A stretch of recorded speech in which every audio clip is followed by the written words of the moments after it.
Online learning does not have to be scary. And Madison College was there for me. We have people that are dedicated to our students' online success. We can help you with your technology.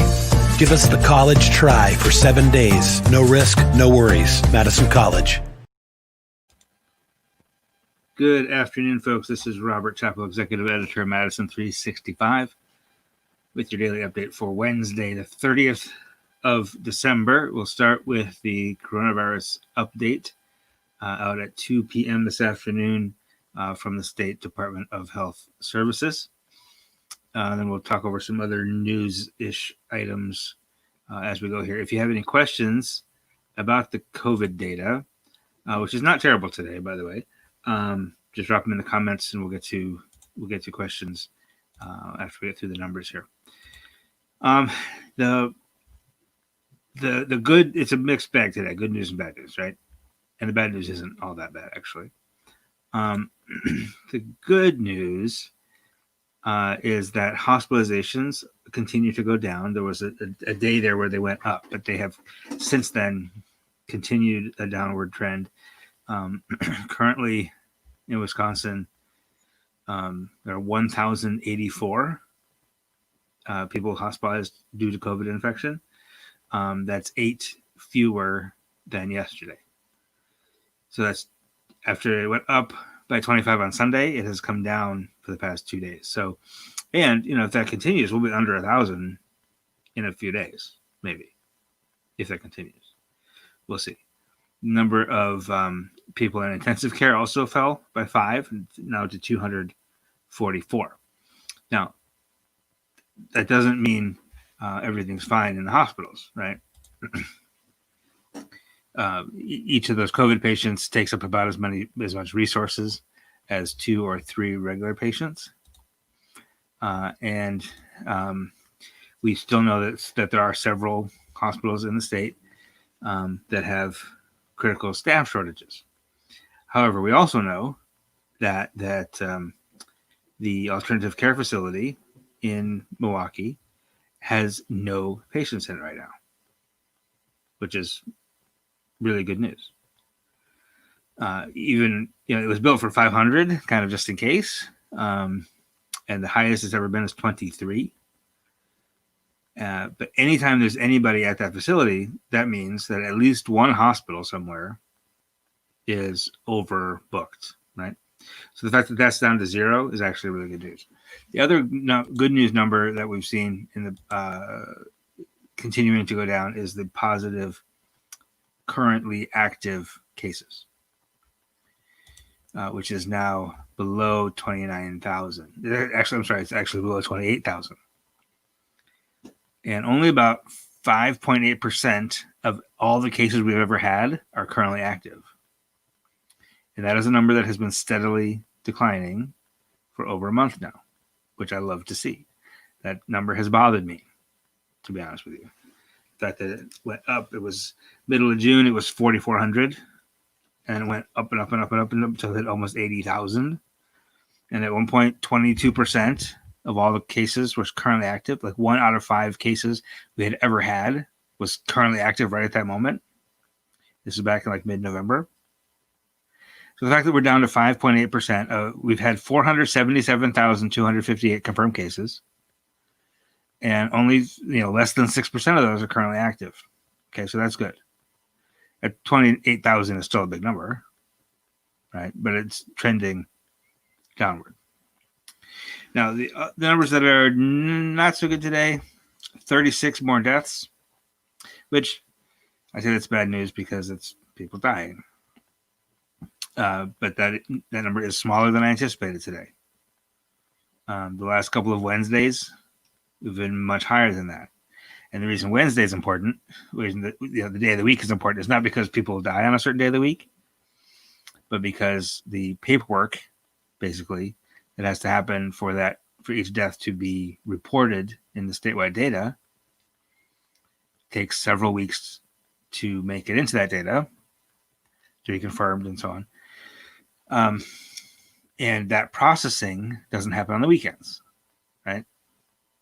And it especially didn't happen on this past holiday weekend, or the Thursday, Friday, Saturday, Sunday of this past week. All of those death counts were low those days and into Monday. And then yesterday we had 73. So I really anticipated that today would be a big catch-up day and we'd have a big number. And we didn't. It was 36. That's still a lot of people. But I honestly thought it would be over 100. So that's good. So what happens then is the 7-day average of reported deaths is now at 39, which is the lowest it's been in a while. But the 14-day and the 30-day averages, so like average out over a longer period of time, those are still 50. So those are still higher. So basically the entire month of December, we've lost 50 people every day, which don't like that at all. Our total death toll now is 4,818. I will say there was we had 36 deaths reported, and then one from Jackson County was taken out, was ruled a different cause.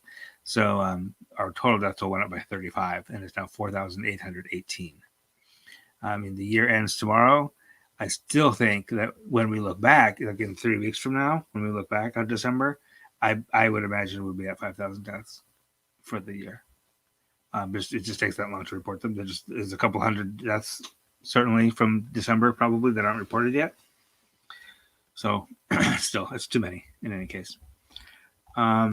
Where did today's deaths occur? We have 8 in Waukesha County, 3 in Waushara County, Milwaukee County, and Dane County. Then 2 in Waupaca, Washington, and Iron counties.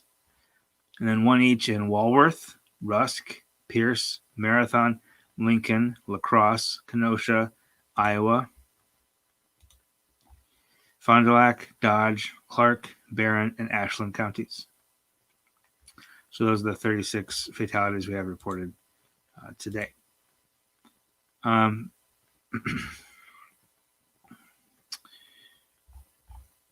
If we talk about new cases today, we're at 2,755 out of about 7,400 new tests, which means that the rate for just the day of reporting is 37.4%, which is really high.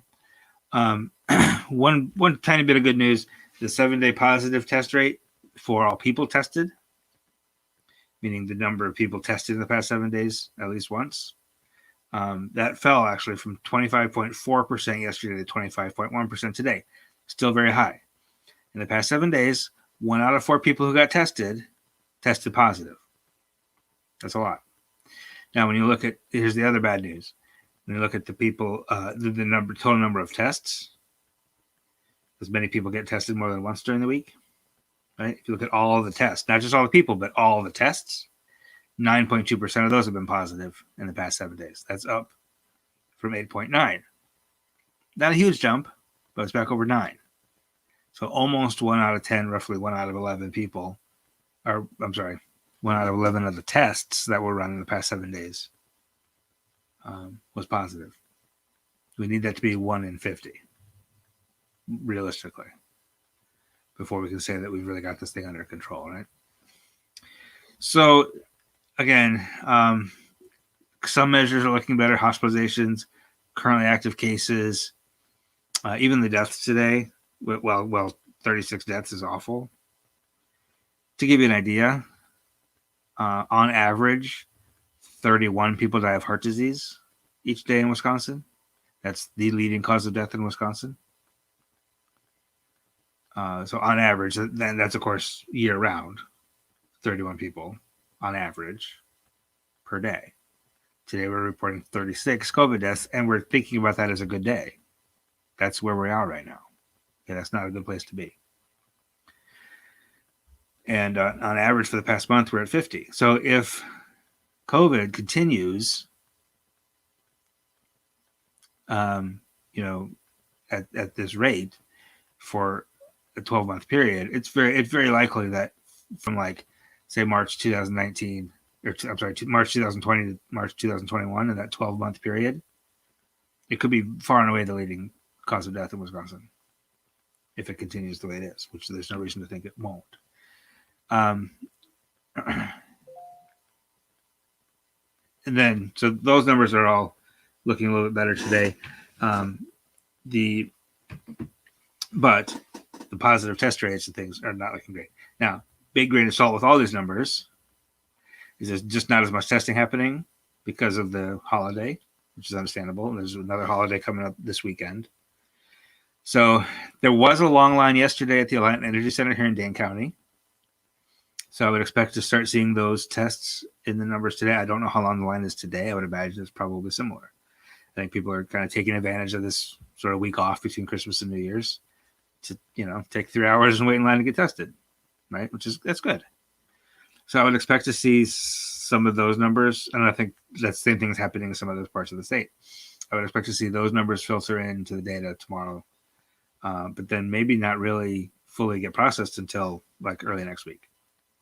So all that is a long way to say these numbers feel okay, not great, but not getting a lot worse either. But we still don't have a really solid picture of really what's happening just because of the low amount of testing and processing happening during this holiday time. So, which is fine. It's not a complaint. Like, people need a couple of days off. It's fine. But we're just going to have to be patient.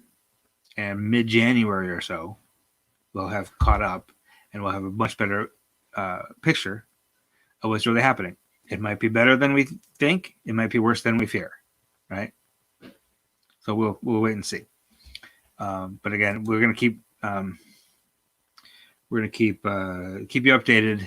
We're not going to just check out. I'll probably take a New Year's Day off maybe from the live here, but we're still going to report the numbers that we get every day, even though they're not giving us the complete picture. Patsy says she went to Alliant Energy Center today and it took less than an hour. It's good that they're getting people through, but that also means that not as many people are going. So that's kind of a mixed bag. Thank you for sharing that, Patsy. I appreciate it. Okay, that's all the coronavirus news I have for you for right now. We expect more news about vaccines next week. We'll see if more doses are coming and how they're going to get distributed. Don't scroll away. We're going to take a short break and we'll come back and catch you up on some other stuff, looking back on a really weird and wild year to be a journalist. So stick around. We'll be back right after this, about 30 seconds.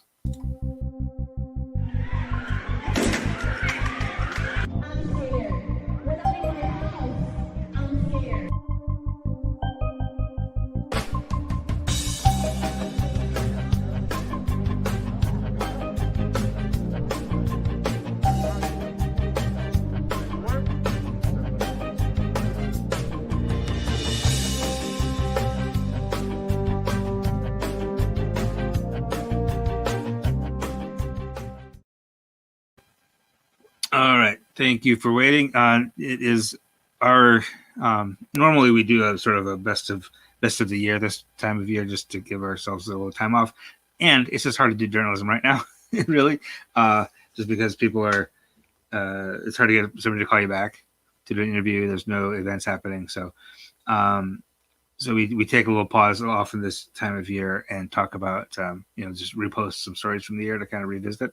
This year's been weird. Obviously, there's been a lot of really hard news, but there's been some good news too. So we asked the team to tell us this year, what were your favorite stories to do?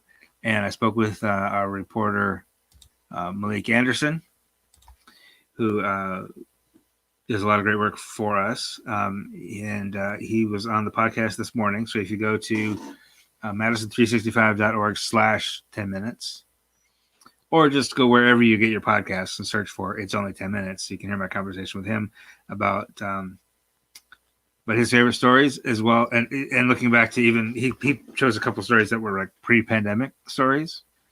including one that was from a UW alumnus coming back to give a reading from their poetry, a new book of poetry that they put out. And just remembering looking at those photos and remembering being in a room for an event and covering an event like the old-fashioned way, where you go to an event, take some pictures, interview some people. It's just really weird to think about right now, but it was fun to kind of reminisce about that. But we also talked about just what it means to be a journalist in a time like this, and particularly to be a Black journalist in a time like this, which is something I can't fully appreciate or experience. Malik had some really honest and candid things to say about that. So if you haven't listened to it yet, go listen to the podcast. It's only 10 minutes. Also on the site today, one of Malik's stories was that he identified as one of his favorites was this community health advocates adjusting to the new reality. Now, this is a story we published on March 23rd. So this is early. This is like, a week and a half after everything started to go sideways, right? Schools were closed on the 13th of March. So, 10 days later, we were already digging in about, okay, how are the community health people dealing with this? And it was a big adjustment for them. And this is a really interesting snapshot look at a community organizations, community leaders really trying to respond to this crisis as it was unfolding. Another staff pick we had was one of Dave Dahmer's. Remembrance of Lori Mann Carey, who's a longtime community leader, activist, one of the co-founders of the Mann Scholarship Program, which is something we cover every year. This is one of those where we learned that she had passed, and it took almost probably 10 days to get the story up because there were so many people who wanted to talk about it, who wanted to talk to Dave about Lori and about what she meant to them and about what she meant to this community. So this is a long obituary, a long remembrance of a really important community leader here in Madison that was particularly meaningful for Dave to do. And just one more we'll look at. This is one of my favorites. James Gavins, who is he works on campus, and he was a first wave scholar, and he does, through quarantine, he's been doing these sort of comedy, hip hop, dance, art videos. He's a terrific performer, and he did this basically a hip hop tune about staying at home. This is just before Thanksgiving, and he was trying to basically trying to make it seem cool to stay home, and didn't really think much about it, and just put it on Instagram, and it's just funny, and and Ava DuVernay, filmmaker, made it her pinned post on Twitter and said thank you for the anthem. And then Oprah, Oprah, retweeted it and said thanks Ava for texting this to me. Ava DuVernay texted this link to Oprah. So James Gavins was social media famous for a minute, and it was really cool. So I got to talk to him, had a really great conversation. He's a really fun guy to talk to.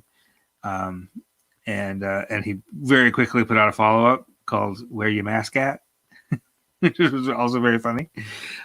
So take a look at that story. It's on the front page of the website right now, Madison365.org. It's got the video there. Share that. It's really good. And it's still relevant. Still got to be staying home. For now, at least. So, all right. That is what I have for you today. I want you to know that we're still collecting donations, end of year donations. We're a 501c3 nonprofit. Everything we do is always going to be free because we think everybody needs to be informed and deserves to be fully informed. Not just people who can pay for it. But if you can't pay for it, think of us as your news subscription for $5 a month or $10 a month or something like that. We are in the midst of our news match program. I want to tell you, I found out last night we have met our goal 2 days early. So thank you from the bottom of my heart for everybody who's donated. And our goal just for this two month period was $12,500, and we made that. But over this whole year, we've made well over $20,000 in donations. without really even asking.